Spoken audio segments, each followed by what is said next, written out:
Hello students, welcome back to my channel Shubham lecturer. जितने भी student इस बार 12th में हैं और जिनको बोर्ड एग्जाम 2024 देना है, आज का ये वीडियो उनके लिए बहुत ही ज़्यादा इम्पोर्टेंट है, क्योंकि इस वीडियो में मैं लेकर आया हूँ क्लास 12 हिंदी का एक पेपर। देखिए, इसी तरह 2024 में आपका हिंदी का पेपर आएगा। तो बहुत सारे स्टूडेंट कन्फ्यूज थे, सर 2024 में 12th हिंदी का पेपर कैसा आएगा। तो इस वीडियो में मैं पूरे पेपर को बताऊंगा विथ सॉल्यूशन, यानी कि सॉल्यूशन के साथ मैं इस वीडियो में पूरा पेपर सॉल्व कराने वाला हूं। ठीक है, ये 2023-24 का पेपर है क्लास 12। पूर्णांक देखिए आपका 100 नंबर का रहेगा, यानी कि 100 नंबर का पूर्णांक रहेगा।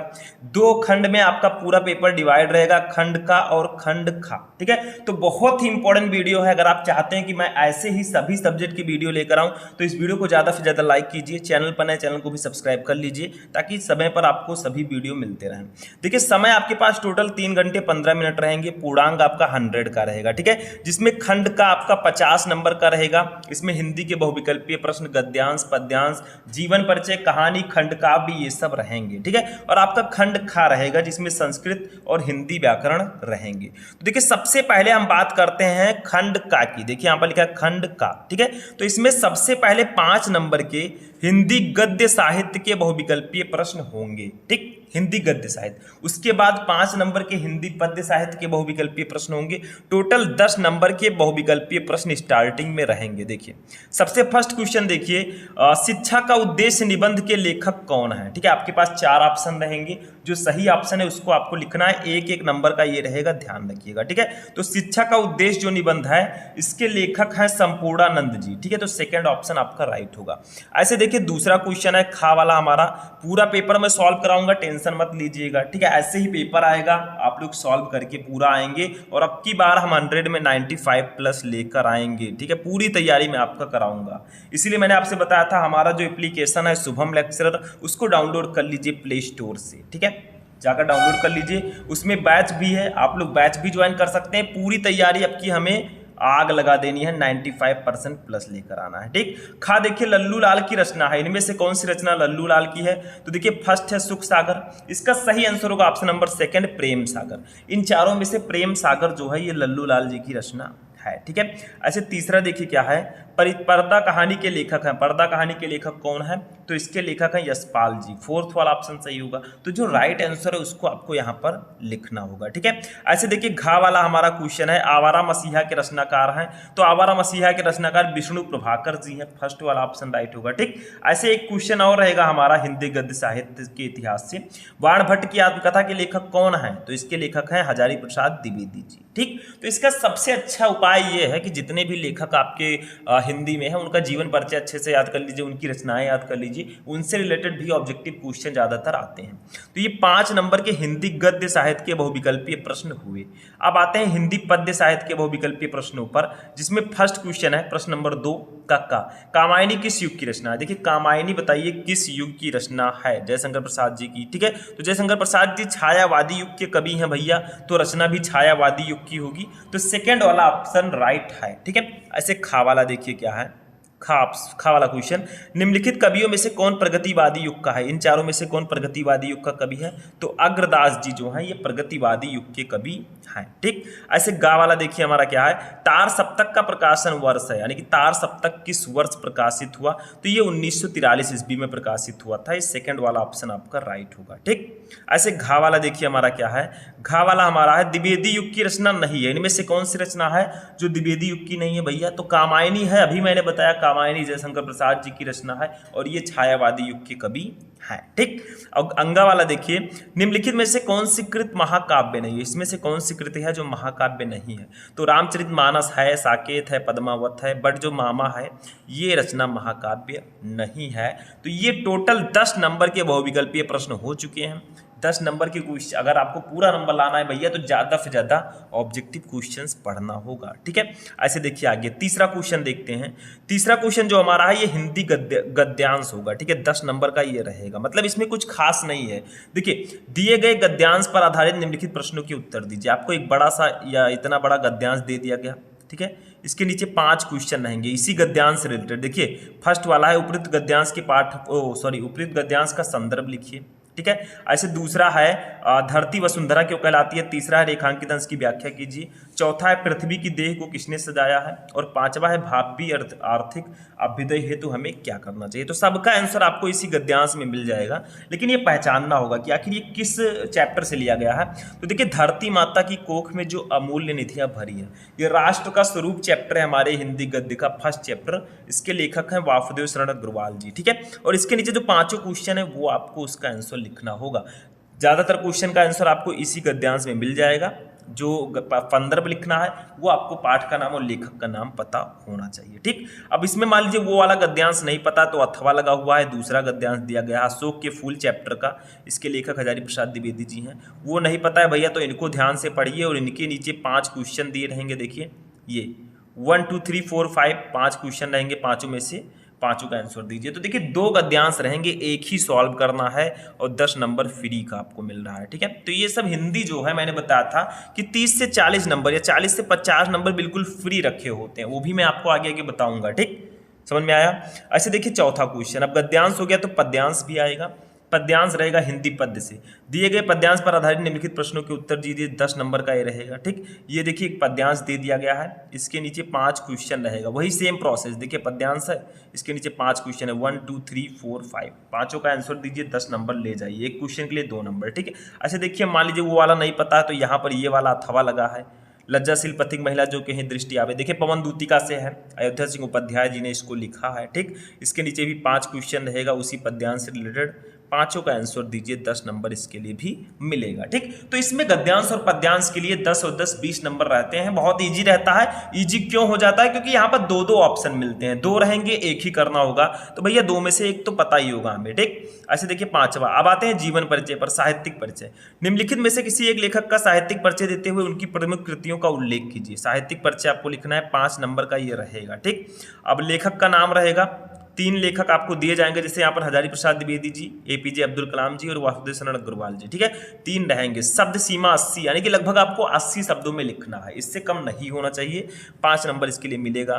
तीनों में से किसी एक लेखक का साहित्यिक परिचय देकर उनकी कृतियों को लिखना है, और तीनों बहुत इंपॉर्टेंट है। हजारी प्रसाद द्विवेदी जी भी इंपॉर्टेंट है, वासुदेव शरण अग्रवाल जी भी इंपॉर्टेंट है, ठीक है। तो इन सबका याद कर लीजिएगा, दोनों बहुत इंपॉर्टेंट है। अब देखिए कवि का हो गया तो हमें लेखक का हो गया, अब कवियों का भी लिखना होगा। तो देखिए निम्नलिखित में से किसी एक कवि का साहित्यिक परिचय देते हुए उनकी कृतियों पर प्रकाश डालिए। अब लेखक का हो गया था भैया, तो अब कवि आ गए हैं, ठीक है। अब कवियों में से भी वही सेम प्रोसेस 80 शब्द में रहेगा। आपको 3 ऑप्शन दिए जाएंगे, first second third, Maithili Sharan Gupt, Sumitranandan Pant, Ramdhari Singh Dinkar. तीनों में से किसी एक का साहित्यिक परिचय देकर उनकी रचनाएं लिखनी है, 5 नंबर यहाँ पर भी क्लियर रहते हैं, ठीक। तो ये आपका हो गया जीवन परिचय, ठीक। 10 नंबर के जीवन परिचय टोटल आपको दिए जाएंगे। तो जीवन परिचय कौन से इंपॉर्टेंट है मैं आपको बताऊंगा, ठीक, आगे भी, और बता भी चुका हूं। देखिए क्वेश्चन नंबर 6 देखिए, कहानी पर आते हैं। बहादुर अथवा पंचलाइट कहानी के उद्देश्य पर प्रकाश डालिए, 5 नंबर का रहेगा। यानी कि आप बहादुर कहानी या फिर पंचलाइट कहानी, दोनों में से किसी एक का उद्देश्य लिख लीजिए। मान लीजिए दोनों नहीं पता है तो भी आपके पास ऑप्शन है, अथवा लगा है। देखिए ध्रुव यात्रा कहानी की कथा वस्तु अपने शब्दों में लिखिए, ठीक। शब्द सीमा 80 रहेगा, मतलब नहीं समझे, इन दोनों में से किसी एक का लिखिए। दोनों में से किसी एक का लिख लिए तो आपको कुछ नहीं लिखना। फिर अगर मान लीजिए दोनों नहीं पता है तो एक और ऑप्शन है, इसको लिख दीजिए, ठीक है। मतलब तीनों ऑप्शन में से सिर्फ एक ही लिखना है, ये ध्यान रखिएगा, 5 नंबर का। शब्द सीमा 80 इसका भी रहेगा, ठीक। अब पंचलाइट और बहादुर बहुत ज़्यादा इंपॉर्टेंट है, ये 6 नंबर बिल्कुल, 5 नंबर बिल्कुल फ्री में रखे होते हैं, ठीक। अब देखिए नेक्स्ट देखते हैं। अब आते हैं खंड काव्य पर, 7 नंबर। स्वापथित खंड काव्य के आधार पर किसी एक खंड के एक प्रश्न का उत्तर दीजिए। खंड काव्य 5 नंबर का रहेगा। देखिए आपके जिले में जो खंड काव्य है उसी को आपको लिखना है, 80 शब्दों में रहेगा। देखिए यहाँ पर श्रवण कुमार, रश्मिरथी और मुक्ति यज्ञ, त्यागपथी, आलोक वृत्त, सत्य की जीत, ठीक है, कई हैं। तो देखिए आपके जिले में कौन सा है, मैंने अभी हिंदी का सिलेबस बताया था, या आगे बताऊंगा, तो उसमें मैंने बताया था कि आप लोग अपने जिले के अनुसार तैयार कीजिएगा। जैसे हमारे यहाँ त्यागपथी है, ठीक है, तो हम त्यागपथी तैयार करेंगे। जिसके यहाँ आलोक वृत्त है वो आलोक वृत्त पढ़ेंगे, ठीक। तो ये टॉपिक अलग होता है, कुछ डिस्ट्रिक्ट का सेम रहेगा, कुछ डिस्ट्रिक्ट का अलग रहेगा, ठीक। तो इसको अपने डिस्ट्रिक्ट के अनुसार आप कर सकते हैं, या फिर अपने टीचर से भी पूछ सकते हैं हमारा कौन सा रहेगा। तो 50 नंबर का जो हमारा खंड का है वो यहाँ पर फिनिश होता है। अब खंड खा की बारी आती है, ठीक है। खंड का हो गया। खंड खा में देखिए हिंदी संस्कृत पहले रहेगा, इसका गद्यांश खंड खा। देखिए 8वां क्वेश्चन है, दिए गए संस्कृत गद्यांशों में से किसी एक का ससंदर्भ हिंदी में अनुवाद कीजिए। ये 7 नंबर का टोटल रहेगा। मतलब इसमें आपको एक गद्यांश दे दिया गया, ये इसमें संदर्भ तो लिखना नहीं है क्योंकि लेखक का नाम दिया नहीं रहता। इसका आपको हिंदी में अनुवाद करना है, ठीक है। संस्कृत गद्यांश में से संदर्भ लिखना है, लेकिन आपको लेखक का नाम नहीं लिखना, पाठ का नाम लिखना है, ठीक है। और इसको हिंदी में अनुवाद करना है। मान लीजिए पता है तो अच्छी बात, नहीं पता है, देखिए महामना मालवीय चैप्टर से है ये, नहीं पता है तो अथवा लगा है, ये वाला कर दीजिए, ठीक है। दोनों में से एक ही करना है आपको, नहीं पता तो इसको भी आप कर सकते हैं। ऐसे ही इसमें श्लोक रहेगा, यानी कि पद्यांश हिंदी संस्कृत का, दिए गए पद्यांशों में से किसी एक का ससंदर्भ हिंदी में अनुवाद कीजिए। 7 मार्क्स का ये भी रहेगा, ठीक। इसमें देखिए 2 रहेंगे, दोनों में से किसी एक को करना है। ये 7 नंबर अगर क्लियर करना है तो आप क्या कीजिए, जो सुभाफे रत्नानी चैप्टर है उस पूरे श्लोक को उसमें पढ़ लीजिए, 7 नंबर एकदम पक्का हो जाएगा। मतलब सुभाफे रत्नानी जो चैप्टर है, अगर उनके पूरे श्लोक को आपने पढ़ लिया तो 7 मार्क्स आपके एकदम पक्का हैं, क्योंकि उस चैप्टर से एक ना एक जरूर आते हैं। 9 नंबर देखिए, व्याकरण पर आते हैं। निम्नलिखित मुहावरों में से किसी एक का अर्थ लिखकर वाक्य प्रयोग कीजिए। 2 नंबर, मतलब 4 दिए रहेंगे, 4 में से किसी एक का अर्थ लिखकर वाक्य प्रयोग करना है। कितना इजी हो जाता है, 4 में से एक ही करना है आपको। जैसे तलवार की धार पर चलना, इसका अर्थ क्या होता है? तलवार की धार पर चलना मतलब होता है बहुत कठिन कार्य करना, ठीक। ऐसे इसका वाक्य प्रयोग कर लीजिए। टका सा जवाब देना, इसका अर्थ होगा साफ इनकार करना। दाल में काला होना मतलब कुछ गड़बड़ होना, ठीक। नमक मिर्च लगाना मतलब बात को बहुत बढ़ा चढ़ा कर कहना। तो चारों में से किसी एक का अर्थ लिखकर वाक्य प्रयोग कर देना है, ठीक। ऐसे 10 नंबर क्वेश्चन देखिए, संधि विच्छेद पर आते हैं। निम्नलिखित शब्दों को संधि विच्छेद के सही विकल्प का चयन कीजिए। जैसे देखिए, तथापि का सही संधि विच्छेद कौन सा है? 4 ऑप्शन रहेंगे, तो इसमें हमारा बी वाला ऑप्शन सही है, तो हम बी वाले को लिख देंगे, ठीक है। बी सही है, तथा धन अपि, ठीक। ऐसे इसमें दूसरा देखिए, परमेश्वरा का संधि विच्छेद है। परमेश्वरा का सही संधि विच्छेद क्या होगा? 4 ऑप्शन आपके पास हैं ए बी सी डी करके, तो परम धन ईश्वरा इसका सही संधि विच्छेद होगा सी वाला, ठीक। परम धन ईश्वरा, तो सी वाला संधि विच्छेद इसका राइट होगा। ऐसे देखिए तीसरा हमारा है, तीसरा है गायिका। गायिका का सही संधि विच्छेद कौन सा है? तो देखिए इसमें भी 3 ऑप्शन है, इसका भी सी वाला ऑप्शन राइट होगा, गय धन अका, ठीक है। तो सी वाला ऑप्शन आपका राइट होगा। तो देखिए 3 नंबर के हमारे संधि विच्छेद रहेंगे, 3 क्वेश्चन रहेंगे 3 नंबर के। ऐसे खा वाला देखिए क्या है, खा वाले में है विभक्ति और वचन। दिए गए निम्नलिखित शब्दों की विभक्ति और वचन क्या हैं? 4 ऑप्शन रहेंगे। देखिए फर्स्ट है आत्मना, इसमें कौन सी विभक्ति है, कौन सा वचन है? तो ए बी सी डी करके 4 ऑप्शन रहेंगे, बट यहाँ पर एक मिसप्रिंट हुआ है। मतलब जो आत्मना जो धातु है इसमें 4, इसमें दोनों ऑप्शन सही है। ऑप्शन नंबर ए, इसमें षष्ठी विभक्ति एक वचन भी है, और ऑप्शन नंबर डी, इसमें पंचमी विभक्ति एक वचन भी है, ठीक। ऐसे दूसरा देखिए नाम नान, इसमें कौन सी विभक्ति है, कौन सा वचन है? तो इसका राइट आंसर होगा ऑप्शन नंबर बी, ठीक है। ऑप्शन नंबर कौन सा सही होगा इसका? सी वाला ऑप्शन राइट होगा, षष्ठी विभक्ति बहुवचन। यानी कि जो नाम नान है इसमें षष्ठी विभक्ति है और ये बहुवचन है, ठीक। अच्छा देखिए 11 नंबर क्वेश्चन, इसको हम बोलते हैं शब्द युग्म, मतलब 2 शब्दों का जोड़ा। मतलब आपको निम्नलिखित शब्द युग्मों में से सही अर्थ चयन करके आपको लिखना है। जैसे फर्स्ट है वसन व्यसन, तो इसका सही अर्थ बताना है कि सही अर्थ क्या होगा। जो पहले उसका अर्थ पहले होगा, जो बाद में है उसका मीनिंग बाद में होगा। तो इसका राइट आंसर हो जाएगा वस्त्र और आदत, सी वाला ऑप्शन राइट होगा। देखिए वसन का मतलब होता है वस्त्र और व्यसन का मतलब होता है आदत, तो ये राइट आंसर होगा, ठीक। ऐसे बी दूसरा देखिए क्या है, दूसरा है अंबुज अम्बुद, इसका सही आंसर क्या होगा? तो देखिए इसका सही आंसर हो जाएगा ऑप्शन नंबर सेकंड, ठीक है, बी जल और कमल, ठीक। अंबुज अम्बुद का सही अर्थ होगा, अंबुज का मतलब जल और इसका मतलब होता है कमल, ठीक है। तो इसका राइट आंसर हो जाएगा ऑप्शन नंबर बी, जल और कमल। अच्छा देखिए खा वाला इसका क्या है? ये शब्द अर्थ है जिसको हम लोग पर्यायवाची शब्द भी बोलते हैं। निम्नलिखित शब्दों में से किसी एक शब्द के 2 अर्थ लिखिए। जैसे देखिए फर्स्ट है अंबर, अंबर को हम आकाश भी बोलते हैं, वस्त्र भी बोलते हैं, ठीक है, दोनों बोलते हैं। दूसरा देखिए पट, पट को हम क्या क्या बोलते हैं? पट को हम बोलते हैं, देखिए पट को भी हम वस्त्र, आकाश, घूंघट कुछ भी बोल सकते हैं। मतलब 2-3 नाम आपको बताने हैं, 2 अर्थ लिखने। जैसे अंबर को आकाश वस्त्र बोलेंगे, पट को हम बोल सकते हैं वस्त्र आकाश, इसको भी बोल सकते हैं विधि, विधि का मतलब जैसे तरीका, कानून, ठीक। नाग को हम क्या बोल सकते हैं? हाथी, पर्वत। तो इसके पर्यायवाची शब्द होंगे, किसी एक का ही आपको 2 अर्थ लिखना है। ऐसे गा वाला देखिए क्या है, गा वाला हमारा निम्नलिखित वाक्यांशों के लिए एक शब्द का चयन करके लिखिए। जैसे देखिए फर्स्ट है जो आंखों के सामने हो, इसको एक शब्द में क्या कहेंगे बताइए? जो आंखों के सामने हो इसके एक शब्द में कहेंगे हम प्रत्यक्ष, ठीक है, बी वाला ऑप्शन इसका राइट होगा। जो आंखों के सामने हो उसको हम लोग बोलेंगे प्रत्यक्ष, डायरेक्टली, ठीक है। ऐसे दूसरा देखिए, जानने की इच्छा रखने वाला, जो जानने की इच्छा रखता है उसे जिज्ञासु बोलेंगे, सी वाला ऑप्शन आपका राइट होगा, ठीक। ऐसे ऐसे इसको जिज्ञासु बोलेंगे। नेक्स्ट देखिए हमारा क्या है, वाक्य संशोधन। इसमें क्या है देखिए, निम्नलिखित में से किन्हीं 2 वाक्यों को शुद्ध करके लिखिए, 2 नंबर के रहेंगे, मतलब 4 वाक्य आपको दिए जाएंगे, 2 को ही शुद्ध करना होगा, ठीक। देखिए, तुम तो कुर्सी पर बैठे हैं, देखिए इसमें गलती क्या है, इसमें गलती सिर्फ इतना है, तुम तो कुर्सी पर बैठे हो रहेगा, है नहीं रहेगा, ठीक, समझ में आया, तो हो कर दीजिएगा।